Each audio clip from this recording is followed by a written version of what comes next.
जेते थे तेते लिए घूंघट माही समोर। कज्जलवा की रेख है अदग गया नहीं कोई। नमस्कार दोस्तों, मैं अविनाश दास रेशनल कबीर यूट्यूब चैनल में आप सबका स्वागत करता हूं। ये बीजक की जो है चाचर एक की आखिरी की दूसरी कड़ी है दोस्तों।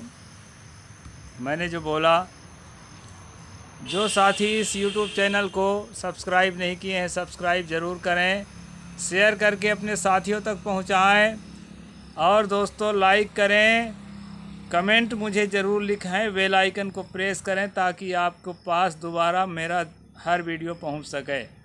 दोस्तों अभी हम क्रमशः जो है मनुस्मृति का अध्ययन कर रहे हैं। अभी मैंने जो है पद बोला, जेते थे तेते लिए घूंघट माही समोय, कज्जल वा की रेख है अदक गया नहीं कोई। ये जो पुरुष वर्ग है इसके मनोदशा की बात है दोस्तों, कि जितना भी पुरुष वर्ग है अपनी युवा अवस्था में जाता है तो वो किसी हसीन सूरत के घूंघट के अंदर खो जाता है और जो है कज्जलवा की रेख है वो घूंघट के अंदर जब खो जाता है, समा जाता है, तो उसमें एक काजल का जो है आँखों में रेख लगा होता है और उस काजल के रेख से बेदाग कोई नहीं जा सका। यानी संसार में जो आया है तो उसको जो है वासना सताएगी और वासना सताएगी तो जायज़ नाजायज़ तरीके से वो नारी की तलाश करेगा, ये स्वाभाविक है। तो दोस्तों आइए हम चलते हैं मनुस्मृति में, जो आज का हमारा टॉपिक है। विद्या अध्ययन खत्म हो चुका है साथियों। वैदिक परंपरा में ब्रह्मचर्य आश्रम के बाद गृहस्थ आश्रम है। 25 साल की अवस्था तक ब्रह्मचर्य आश्रम में रहने की बात कही गई है। किसी किसी को 36 साल, किसी को 18 साल और 9 साल के लिए भी जो है इसमें अलाउ करता है मनुस्मृति। ये तीसरा अध्याय आज से शुरू होता है। तीसरा अध्याय के प्रथम श्लोक में बातें आई है। इसके बाद दोस्तों गुरु को दक्षिणा देने के बाद वह जो व्यक्ति है वो ब्रह्मचर्य को त्याग करके शादी विवाह करके गृहस्थ में प्रवेश करता है। ये इनकी मर्यादा है। तो दोस्तों शादी करने के पहले लड़की खोजी जाती है, लड़के खोजे जाते हैं। आज का ज़माना ऐसा है दोस्तों कि विवाह करने के बाद लड़की लड़का दोनों एक दूसरे से बात भी करते हैं, एक दूसरे को समझने का प्रयास करते हैं, एक दूसरे के गांव के, एक दूसरे के शहर के माहौल को समझने का प्रयास करते हैं। लेकिन उस ज़माने में ऐसा नहीं था दोस्तों। माता पिता जिसको तय कर देते थे उसी को जो है तय माना जाता था। वो तो अभी बीच में अभी से जागृति आई है, नहीं तो अभी भी वैसा ही तय माना जाता था अभी पिछली पीढ़ी में। तो यहाँ मैं एक चीज़ बताना चाहूँगा दोस्तों, पुरुष वर्ग के लिए जो है नारी की खोज इसमें करने की बात कही गई है, लेकिन नारी वर्ग के लिए उसको खोजबीन करने की, उसको छांटने की, उसको ये सब कुछ करने का हक नहीं दिया गया है। आज इसी विषय पर हम चर्चा करेंगे दोस्तों। अखंड ब्रह्मचर्य व्रत का पालन करता हुआ क्रम से 3 वेद, 2 वेद या 1 वेद पढ़कर गृहस्थ आश्रम में प्रवेश करे। तम प्रतीतम स्वधर्मेण ब्रह्मदाय हरम पितुः स्नग्विणीम तन आसीन मर्ह्य प्रेत प्रथमम गवा। स्वधर्म प्रसिद्ध उस ब्रह्मचारी को जो पिता से या अन्य आचार्य से वेद पढ़ चुका हो। पिता से पढ़ने के प्रचलन ब्राह्मण के लिए ज़्यादा था, यानी पिता गुरु होता था और पुत्र जो है शिष्य होता था। और जो पिता विद्वान नहीं है तो तब वो दूसरे ब्राह्मण के पास पढ़ सकता था। ऐसा इसमें जो है सिस्टम दिया है दोस्तों। फिर पुष्पमाला पहनाकर सैया पर बैठाकर उसको जो है विधि पूर्वक पूजन करना चाहिए। यानी एक तरह का समावर्तन संस्कार, जो हम 16 संस्कार पढ़े थे उन्हीं में से समावर्तन संस्कार जैसा कुछ होता था, आज भी कहीं होता होगा। तो इस प्रकार जो है गुणानुमता स्वात्वा समावृता यथा विधि उद्धरेत द्विजो भार्या सवर्णा लक्षणान्वितम। तब गुरु से आज्ञा पाकर विधि पूर्वक समावर्तन संस्कार स्नान आदि करके द्विज शुभ लक्षण सजाती कन्या से विवाह करे। इसमें दोस्तों इंटरकास्ट मैरिज के लिए यहाँ पर अलाउ नहीं है। अपने ही जाति के कन्या ढूंढ करके उससे विवाह करना है, ऐसा जो है मनु जी यहाँ बता रहे हैं। अस्पिंडा चा मातुर गोत्रा चा पितु सा प्रशस्ता द्विजिता नाम दार कर्मणि मैथुने। जो कन्या माता के 7 पीढ़ी के भीतर के ना हो, माता पक्ष के यानी मामा की तरफ से हो तो 7 पीढ़ी के भीतर के ना हो। वैसे जो है कई इलाकों में दोस्तों मैं जाता हूँ, छत्तीसगढ़ के कुछ हिस्से में, एमपी के कुछ हिस्से में और महाराष्ट्र और गुजरात में, यहाँ पर तो ग्रामीण इलाके में सबसे पहले चुना जाता है मामा और बुआ के बेटी बेटा को। बुआ के बेटी मामा के बेटी यदि नहीं है उस योग, उम्र मेल नहीं खा रहा है, पढ़ाई लिखाई मेल नहीं खा रहा है, या तब जाकर के किसी दूसरे घर में रिश्ता तय करते हैं। ग्रामीण इलाका में अभी भी प्रचलित है दोस्तों। तो यहाँ पर बताया है कि माता के पक्ष में 7 पीढ़ी तक के 7 पीढ़ी के पहले का हो तो चलेगा, और पिता के पक्ष का उसके पिता के गोत्र का नहीं होना चाहिए। लेकिन दोस्तों मैं एक बात बताऊं, मैं एक अग्निहोत्री ब्राह्मण के यहाँ ठहरा था। पहले मैं श्री संप्रदाय में था तो सब जाता था ऐसे लोगों के पास। तो दोस्तों मैंने देखा, उन्होंने एक बात बताई मुझे। पहले तो उन्होंने गायत्री के नियमों को खंडन किया, क्योंकि गायत्री संप्रदाय में गैर ब्राह्मणों को भी जनेऊ दिया जाता है, तो उसका उन्होंने खंडन किया। उनका अपना मत था। इसके बाद उन्होंने मुझे बताया कि हम जो है एक गोत्र में विवाह कर सकते हैं, नहीं भाई भाई के रिश्ता है तो समधी बन सकते हैं। उसके लिए क्या करते हैं कि बेटी को उसके बुआ को गोद दे देते हैं, फिर वो बुआ जो है कन्यादान करती है। इस तरह ब्राह्मण समुदाय में एक ही गोत्र में विवाह आजकल हो जाता है, लेकिन यहाँ पर सगोत्र विवाह को इन्होंने मना किया है।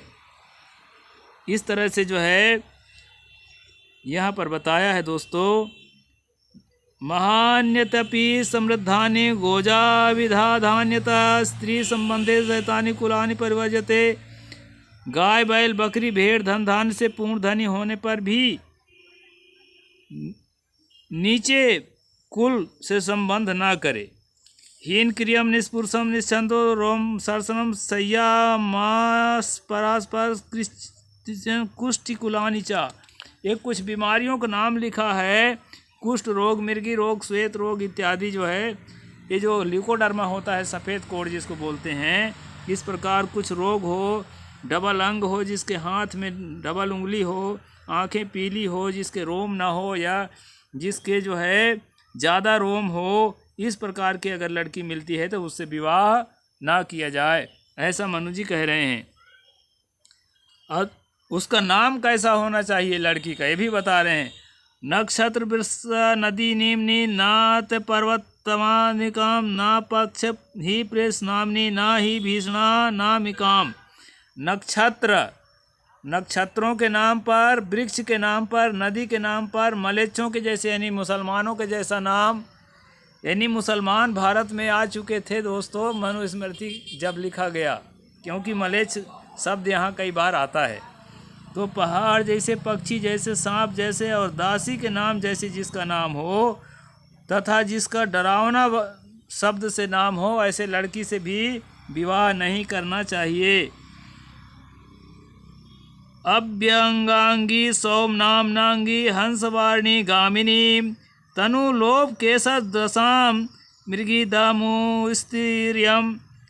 जिसका कोई अंग न बिगड़ा हो, जिसका सुंदर नाम हो, हंस या हाथी की सी मंद गति हो, सूक्ष्म रोम हो, केस और छोटे दांत वाली हो, ऐसे कोमलांगी से विवाह करे। यहाँ पर दोस्तों ये तो फिल्मी दुनिया जैसे जो है अंगों का वर्णन कर रहा है मनु महाराज। कहते हैं जिसके भाई ना हो अथवा उसके बाप को कोई न जानता हो, ऐसे से बुद्धिमान पुरुष लड़की का विवाह, ऐसे लड़की से विवाह न करें। साथियों, यहाँ बताया है कि जिसका भाई ना हो यानी उसको पिता का पिंड दान करने वाला कोई नहीं है। ऐसी स्थिति में और जिस पिता को कोई न जानता हो, ऐसे लोग के बेटी के विवाह नहीं करना चाहिए। यहाँ सबसे बड़ी बात मैं बताना चाहता हूँ दोस्तों, बेटी को विवाह करने के लिए जितना यहाँ चयन करने के पुरुष को अवसर दिया गया है, उतना जो है उस बेटी को, उस महिला वर्ग को या महिला पक्ष के माता पिता को लड़का चुनने के लिए इस किताब में कहीं भी अवसर नहीं दिया गया है। ये बात है इसमें, इसलिए इस प्रसंग को मैं आपके सामने रखा दोस्तों। फिर और आगे क्या कहते हैं, किस जाति का किस जाति से विवाह कर सकता है, उसके विषय में भी मैं आपको बता देता हूँ। शूद्रय भार्या शूद्रस्य च स्वाविषा स्मृते तेषा स्वा चैव राज्ञश्चा स्वा चाग जन्मनः। शूद्र की विवाह शूद्र स्थिति से होती है। वैश्य वर्ण और शूद्र, क्षत्रिय को क्षत्रिय, वैश्य और शूद्र, ब्राह्मण को चारों वर्ण की कन्या विवाह करने का अधिकार है। ब्राह्मण जो है, ब्राह्मण की कन्या तो विवाह कर ही सकता है, क्षत्रिय वैश्य और शूद्र की कन्या भी वो विवाह कर सकता है। और क्षत्रिय जो है ब्राह्मण की कन्या विवाह नहीं करता, क्षत्रिय वैश्य और शूद्र के कर सकता है। और वैश्य जो है ब्राह्मण और क्षत्रिय का ना करे, वैश्य का और शूद्र का करे, लेकिन शूद्र जो है केवल शूद्र की कन्या विवाह करने का अधिकारी है। ऐसा यहाँ पर बताया है दोस्तों। तो हर चीज़ में जो है मनुस्मृति आपको विषम कानून देता है। हीन जाति स्थिरतम मोहदुतान द्विजातयः कुलान्येव नान्यास्तु संसतानि शूद्रताम। द्विज मोहवश हीन जाति शूद्र की कन्या से विवाह करते हैं, वे संतान रहित अपने वंश को शीघ्र शूद्र बना देते हैं। यानी कि विवाह करने का हक तो है ब्राह्मण को कि वो शूद्र की कन्या विवाह कर ले, लेकिन वह जो है आने वाले संतान को शूद्र बना दिया जाता है। जैसा कि आप देखेंगे, नारद को कहते हैं कि वो दासी का पुत्र था इसलिए उसको शूद्र माना गया। व्यास को कहते हैं कि वो एक मछुआरे की बेटी का जो है कन्या है, हालांकि पराशर के खून से है, तो उसको भी शूद्र माना गया। इस प्रकार जो है वशिष्ठ जो है एक स्वपाका, यानी कि कहना चाहिए स्वपाका कहते हैं, जो कुत्ता का भी मांस खा लेते हैं, ऐसी जाति के बेटी से पैदा होने कारण वशिष्ठ को भी शूद्र माना गया था। तो यहाँ दोस्तों ये बताने का कोशिश कर रहे हैं मनु जी कि जो ब्राह्मण होकर के शूद्र से विवाह कर लिया तो विवाह करने का तो उसको हक है, लेकिन उसके संतान जो है शूद्र माना जाएगा। वैसे व्यवहारिक जगत में ऐसा नहीं है, बाप के नाम से ही लोग अपना गोत्र निर्धारित करते हैं, ऐसा भारत में भी प्रचलन में है। शूद्राशयनमारोप्य ब्राह्मणो यत शोधगतिम जयित्वा सुतम तस्या ब्राह्मणदेव हीयते। ब्राह्मण शूद्रा के साथ शयन करने से अधोगति नरक को जाता है और उससे पुत्र उत्पन्न ब्राह्मणत्व से भी रहित हो जाता है। ये वही बात है जो पीछे बताया गया है। तो इस प्रकार से दोस्तों यहाँ पर जो है ये शूद्र से विवाह करने के लिए आदेश तो देते हैं, लेकिन उसको जो है बुरा समझते हैं। जो शूद्र के अधर रस का पान करता है उसके श्वास से अपने प्राणवायु को दूषित करता है, और जो संतान उत्पन्न करता है उसके निस्तार का कोई उपाय नहीं है। यानी आने वाला जो संतान है उसको कोई भी आदमी विवाह करने के लिए, बेटी है तो बेटा से विवाह करने के लिए, और बेटा है तो बेटी से विवाह करने के लिए राजी नहीं होता। दोस्तों ये बहुत महत्वपूर्ण बात है, इसको आप लोग ध्यान दीजिए कि आज जो खासकर हमारे छत्तीसगढ़ जैसे पिछड़े इलाकों में जाति प्रथा है कि जो कोई लव मैरिज भी करता है इंटर कास्ट में, तो उसको छुड़ाने के लिए जी जान से प्रयास किया जाता है। और जो है ठाट बाट से दो जातियों के लोग आपस में विवाह करते हुए नहीं दिखते, कोई भगा के ले जाता है तो वो अलग बात है। भगाने वाले तो बड़े लोग भी होते हैं। हम सुनते हैं कि स्मृति ईरानी भी अपने दोस्त के पति को भगा ले गई थी। तो वैसे जो है अगाने भगाने का अलग बात है, लेकिन जो है दोस्तों मनोराजी से दोनों पक्ष के सहमति से ऐसा विवाह आज नहीं देखा जाता। उसके पीछे ये जो मनुस्मृति का 3 अध्याय का जो प्रसंग मैं बता रहा हूँ दोस्तों, वो यही कारण है। लोग जब धर्म के रूप में किसी बात को मान लिए रहते हैं तो उस बात से हट कर के अपने जीवन में दूसरी बात को अप्लाई नहीं कर पाते हैं। यहाँ पर जो है बताया है कि शूद्र जो है शूद्र के ही बेटी विवाह कर सकता है, लेकिन ब्राह्मण जो है चारों वर्णों की बेटी विवाह कर सकता है, लेकिन शूद्र के विवाह करने के बाद जो है उसको अधोगति होती है। दोस्तों ब्राह्मणों का जो सबसे बड़ा लीडर ब्रह्मा है, उसके बारे में तो हम यहाँ तक पढ़े हैं कि सरस्वती नाम की उसकी अपनी निजी बेटी थी, वो अपने निजी बेटी को भी विवाह कर लिया। पहले उसके साथ जो है घिनौना बर्ताव किया, फिर बाद में जो है लोगों ने समझाने की कोशिश किया तो कहा भाई अब ऐसा हो ही गया है तो मैं इसको सदा के लिए अपना लूँ। ऐसा करके उसने, ये श्रीमद् भागवत में है ये प्रसंग और ब्रह्म वैवर्त पुराण में भी है। तो दोस्तों कुल मिला के जो है नारी के प्रति अभी हम पिछले अध्याय में पढ़े थे, पिछले एपिसोड में, कि नारी को जो है स्त्री रत्न है, कहीं से भी ले लिया जाए ऐसा कहा है।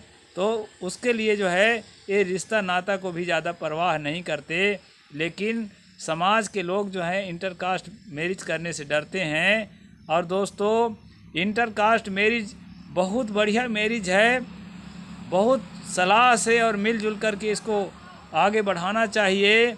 इसी से जाति बंधन टूटेगा और लोग एक दूसरे के निकट आएंगे और लोगों में एक समन्वय बनेगा, एक प्रेम बनेगा दोस्तों। तो आज सेशन मैं यहीं तक रखूँगा। जय जोहार, साहिब बंदगी।